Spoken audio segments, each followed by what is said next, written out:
So we've got about another 3 months, a little less, to talk in circles about what's going to happen with the number one overall pick. Will the Titans take a quarterback? Will they trade back? Will they go best player available?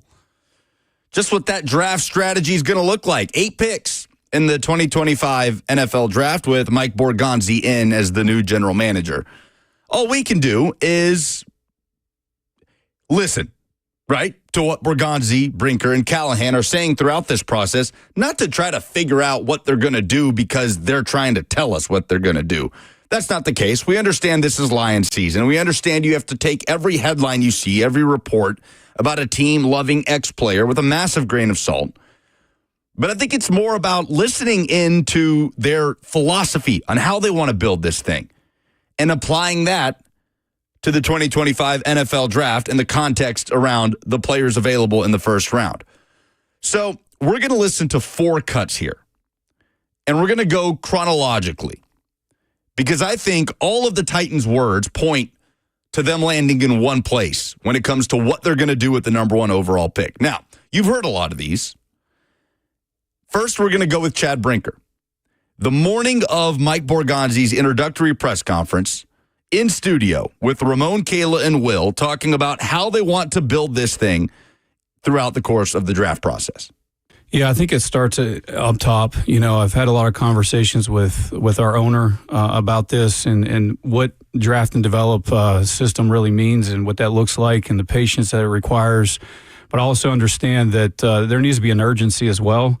That's hard to balance those two things, especially in the world that we live in right now. Everybody expects instant success. And like I said before, there's no quick fixes, especially when it comes to this. So, you know, the process, ideally, if we could map it out perfectly, you'd really want about 30 picks over the next 3 years. And, you know, 12 of those need to come in the top 100. And you got to be selective in free agents and find the right veterans to kind of balance out a young roster. If I can map it out perfectly, you can get a generational, talent right off the bat.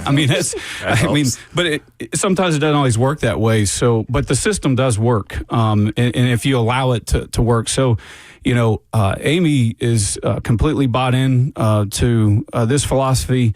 It's been tough. Yeah. It's been really tough the last couple years, especially for her too. You know what she's been through, and with the team, and making the tough decisions that she's made. Nobody wants to be put in that position where you're changing out dignitaries every year and all that. That's not where we want to be. So hopefully we can get this thing moving in the right direction. I can't make any promises right now of where how we're going to flip this thing in 1 year, 2 years. All I can promise is that we're going to get to work, we're going to implement this system, and, we'll ultimately be judged in the end.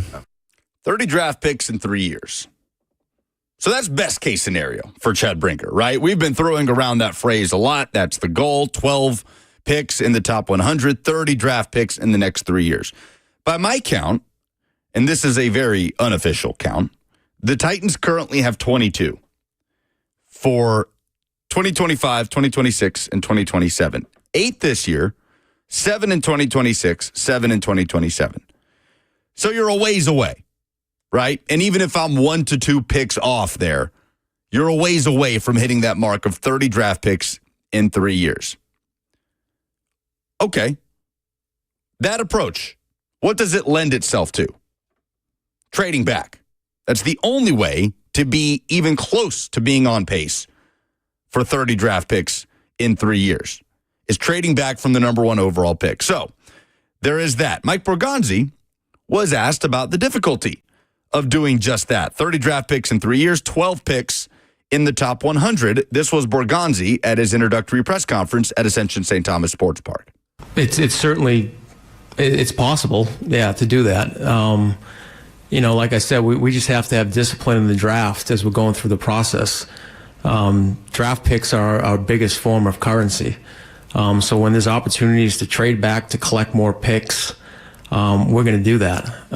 So that's always the goal, to try to get as many picks in the top 100 as you can. So when there's opportunities to trade back and get more picks, we're going to do that.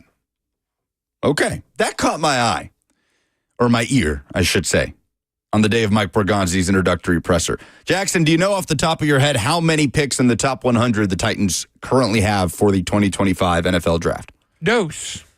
2. Pretty far back on that pace of 12 in the top 100. Isn't their fourth-round pick like 104? It's right outside of it. Yeah. Right outside of it. So you're close. Okay, so there's Mike Borgonzi saying if we have the opportunity to do that, we're going to do it.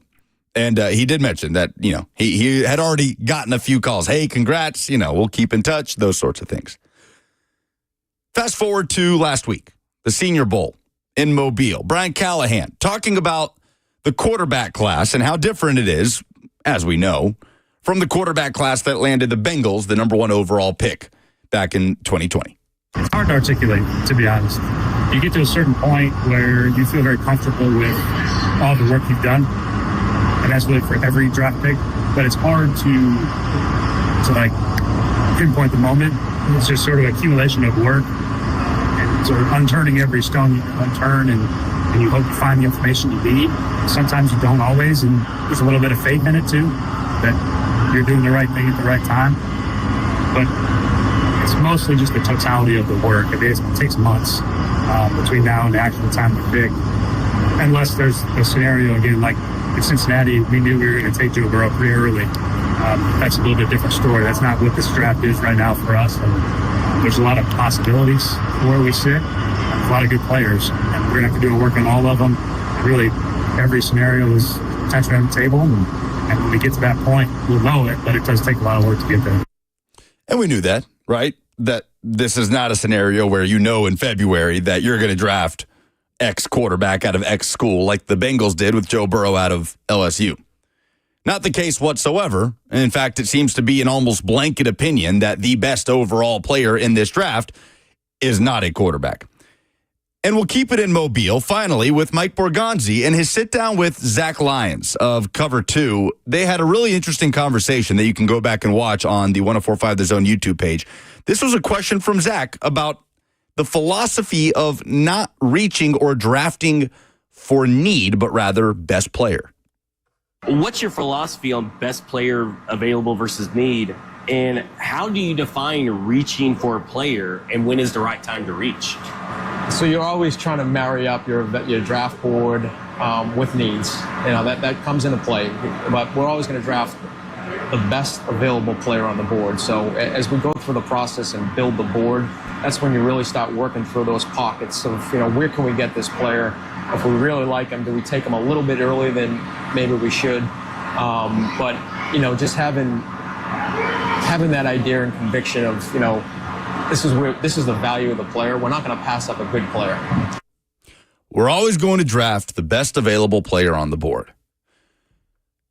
These words matter to me. And again, everything comes with a grain of salt in this time of year. But when they're talking about their overall philosophy, not so much about specific players, then those things matter. When I hear Mike Borgonzi say, if we have an opportunity to trade back for more picks, we're going to do that. When I hear them say 30 draft picks in the next 3 years is their best case scenario, I put stock in that. When I hear Mike Borgonzi say we draft best player available and that holds more weight over need, I put stock in that. Curtis on the F&M Bank chat where you can jump in, YouTube, Facebook, Twitter, and Twitch. Also, 104.5 The Zone's phone line, 615-737-1045 is how you can join the conversation. Curtis says, stop kicking the can down the road and draft a quarterback. Either guy will work. Not exactly the approach if you hear from Mike Borgonzi, Chad Brinker, and Brian Callahan. And then, of course, there is the company line, which right now is patience over panic. So all of these things, every single thing that we have heard from the Titans brass, all of it points to the Titans trading back from the number 1 overall pick. Unless they are in love with one of these two quarterbacks. Unless they believe that Cam Ward or Shedeur Sanders is the best player on the board.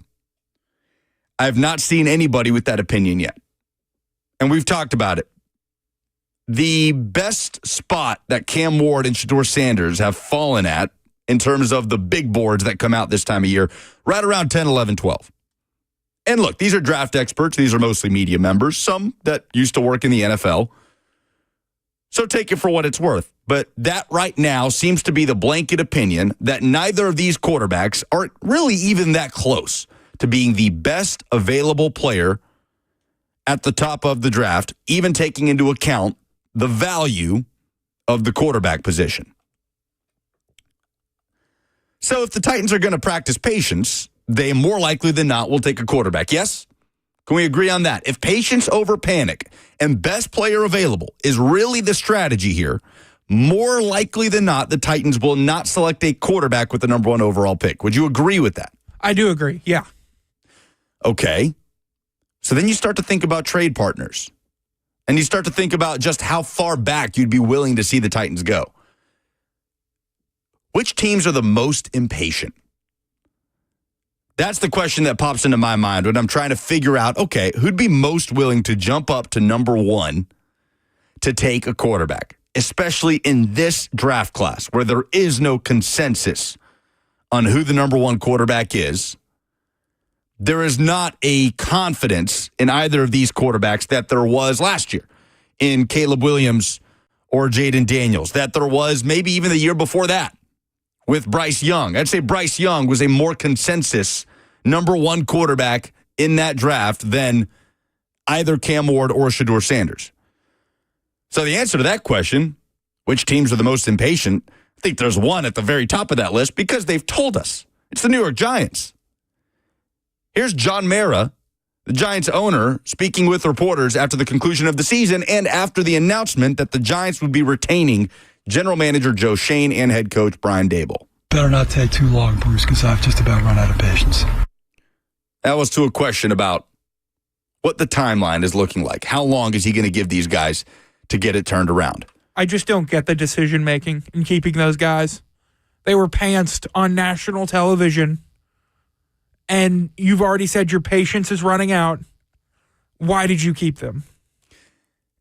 Yeah, I wonder if John Mara, because we talked about this a lot here, right? I was on team stability going into the end of the season. I didn't want another roundtable of hires. At the end of things with all the information, I think the Titans upgraded at the general manager position. That's no disrespect to Ran Carthon, but Mike Borgonzi's resume is better than Carthon's was coming out of San Francisco. But the Giants are practicing stability for the sake of stability at the moment. And I agree with you. If your patience is that thin and you look at the outlook of this team, it feels like that's already putting you in a very precarious position where that impatience, you would think, would lean into the Giants trying to move up from 3 to 1 and to if take you a do quarterback. Take a quarterback at 1, if they trade up to 1 or if they take 1 at 3, are you going to need... The quarterback needs stability, so are you going to stick with stability here? Jay on the F&M Bank chat says, let the Giants have Shedeur Sanders at a steep price. Can't wait. That's the ideal spot. If you look at all the different scenarios, that's the most ideal. Yeah, I just don't think there will be a team quicker to reach for a quarterback. And you're only going down to 3. Correct. Or a team to give up more, quicker to give up more than they should to move up and get a quarterback than the New York Giants. Because, yeah, you're right. 2025 seems like it's it for Brian Daboll and Joe Schoen. And there's nothing about the Giants roster right now that spells quick turnaround. What they need, more than a quick turnaround, what's more likely for the Giants than flipping this into a playoff roster and Brian Daboll winning Coach of the Year again, which if the Giants make the playoffs next year, pencil him in, right, for Coach of the Year, which he won a couple years ago, getting to the postseason with Daniel Jones. So what's more likely, the Giants retaining Schoen and Daboll after next year because they flipped it around and made the playoffs, or because they have a beacon of hope that is a rookie quarterback? It's the second one. Yeah, I'd go with the latter. So we're talking about self-preservation here. The Titans sit with the number 1 overall pick, preaching patience over panic. The Giants sit right there at 3, preaching the exact opposite. Literally telling us they are running out of patience. This feels like something that could play directly into the hands of the Tennessee Titans. And again, we come back around to the caveat of None of this matters if the Titans fall in love with either of these players, if they have conviction about either of these players. And the most important part of that discussion is they haven't even been in the same room as Cam Ward. They've got the tape. They've got information, but they haven't even met the guy. They spent some time with Shedeur Sanders at the Shrine Bowl. There will be more to come. There's Pro Day and the Combine and interviews and the entire pre-draft process. Plenty more tape to be crunched by the Titans scouting staff. But man, that is appealing when you consider the possibility of moving from 1 to 3, garnering more draft capital, and potentially still being able to take the best available player in the NFL draft. Who that is something that's up for debate right now, and we'll talk about that later on in the show. Differing opinions between two different players, whether it's Travis Hunter or Abdul Carter. But that is an enticing option for the Tennessee Titans. And then there's the Cleveland Browns. Sandwiched in there with the number 2 overall pick. The feeling around Cleveland isn't quite the same as the feeling in New York, where you've got, you don't have Jimmy Haslam speaking with reporters, talking about his patience running thin, but you got to think it's getting there with Kevin Stefanski and Andrew Berry, the general manager, and the disaster, the rippling effects of the Deshaun Watson trade, and how that has been one of the dominoes that has led to Myles Garrett, one of the greatest defensive players, if not the greatest defensive player alive in the NFL, saying he wants out of Cleveland. So my whole point here is everything the Titans have said about their philosophy in the pre-draft process feels like it's pointing to the place of a trade back. And it feels like there's a very feasible situation there with the New York Giants just kind of sitting there at number 3 and telling us that they are extremely impatient. And again, the biggest thing this all boils down to is their evaluation of the quarterback. I believe Mike Borgonzi when he talks about best player available being a priority. The Chiefs have practiced that over the years, and the Chiefs had the luxury of trading up to get Patrick Mahomes with the number 10 overall pick when they made that move. But if the Titans are going to take a quarterback at number 1, I believe it will be because they believe that that quarterback is the best player in the draft class. I don't know how likely it is that they arrive in that place. Although I got to admit, Jackson, there is one comparison that Cam Ward, that's been made for Ward, his NFL comp. You know who I'm talking about? It's Steve McNair. Yeah. Just continues to get brought up with the Cam Ward discussion. And, those draft comparisons, take them for what they're worth. Everybody's got a different one for every player. Didn't Malik Willis have a similar one? Yeah, exactly. And that's a great... And with Malik, it was easy to kind of draw those lines, right? That Malik he played at a lesser level of college football. Steve McNair played at Alcorn State at an HBCU. I always thought those were flawed, though. The way Malik Willis relied on his legs in college, I don't think was... Although Steve McNair was a hell of a dual threat at Alcorn State. But have you ever watched his college tape, gone back and watched it? Ridiculous. It is insane. Yeah. It's some of the craziest stuff you can go back and watch. But yeah, Dixie points out they have the same height and weight, all of these things. I got to admit, maybe I'm a sucker, but it tugs at the heartstrings a little bit. Who do you think's closer? A little bit of nostalgia. To that comp. Malik or Cam Ward? Yes. Oh. I'd probably lean towards Cam Ward. I think McNair was a much more refined player coming out of college than Malik Willis, right? We understand the simplicity of the offense Malik was running at Liberty under Hugh Freeze. But, yeah, so I'd probably go with Cam Ward. But again, they're just kind of draft talk fodder, right? But I'm not going to lie. It tugs at the nostalgia in my heart just a little bit, seeing the Steve McNair comps. But the idea of trading back and still being able to draft a player of Abdul Carter or Travis Hunter's caliber, very enticing to me. Very enticing. And the Titans are openly telling us that the best case scenario for them would be something along those lines, unless they have that conviction on a quarterback. Interesting night around the SEC on the hardwood. Some games to come tonight as well. Tennessee in action against Missouri. SEC observations coming up next on 104.5 The Zone.